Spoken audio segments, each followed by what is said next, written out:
అలాంటి ఈ దేశానికి మనం ఏమి ఇస్తున్నాం అనేది కూడా చూడాలి.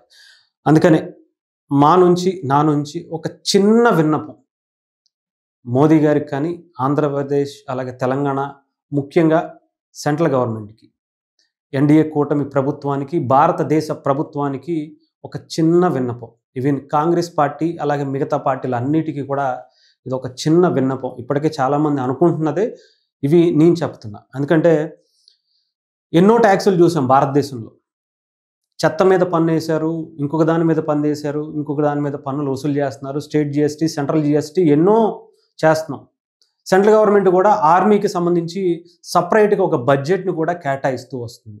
కానీ మనందరికీ తెలుసు, మన భారతదేశం మీద దండయాత్ర చేయటానికి ఎన్నో దశాబ్దాలుగా, ఎన్నో యుగాలుగా అనేక దేశాలు, అనేక రాజ్యాలు కంటిన్యూగా చేస్తూనే ఉన్నాయి. దాన్ని జాగ్రత్తగా తిప్పికొడుతున్నటువంటి ఆర్మీ కూడా చాలా బలంగానే ఉండాలి.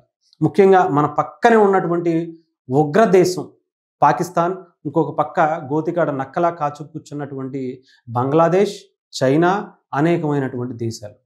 ఎప్పుడు ఈ దేశాన్ని ఆక్రమించుకుందామా, ఈ దేశంలో ఉన్నటువంటి వనరులన్నీ దోచుకుందామా అనుకునేటువంటి పరిస్థితులు ఉన్నాయి. సో మనం ఇంత హ్యాపీగా ఉండాలన్నా కూడా ఇన్ని ట్యాక్సులు పెట్టారు హ్యాపీ, ఎంత డబ్బులు వసూలు చేస్తున్నారు ఇంకా హ్యాపీ. కానీ ఆర్మీకి కూడా ఇండియన్ ఆర్మీ ట్యాక్స్ అని చెప్పి ఒకటి పెట్టండి. ఇదే మా కోరిక. ఎన్నో డబ్బులు ఎంతోమంది ఎన్నో విధాలుగా పిచ్చి పిచ్చి ఆటలకి, చిన్న చిన్న ఆటలకి ఖర్చు పెడుతున్నారు. ఇష్టం వచ్చినట్టు తాగి తందనాలు చేసి ఎంజాయ్ చేస్తున్నారు. ఒక్క ఇండియన్ ఆర్మీకి ఈ ఒక్క ట్యాక్స్ రూపంలో మీరు వసూలు చేస్తే అది రూపాయి నుంచి ₹5 చాలు. ప్రతి మనిషి దగ్గర రూపాయి నుంచి ₹5 లోపు వసూలు చేస్తే ట్యాక్స్ రూపంలో మీరు కష్టపడినటువంటి సొమ్ములో లేదంటే మీ బ్యాంకులోనో ఇంకొకలోనో మీరు కష్టపడినటువంటి దాంట్లో రూపాయి నుంచి ₹5 లోపు ఇండియన్ ఆర్మీకి ఇస్తే ఈ దేశంలోనే కాదు, ఈ ప్రపంచంలోనే ఒక బలమైనటువంటి శక్తిగా ఇండియన్ ఆర్మీ అవతరిస్తుంది. మన వైపు చూడాలన్నా కూడా ఈ ప్రపంచం వణికేలా చేస్తుంది.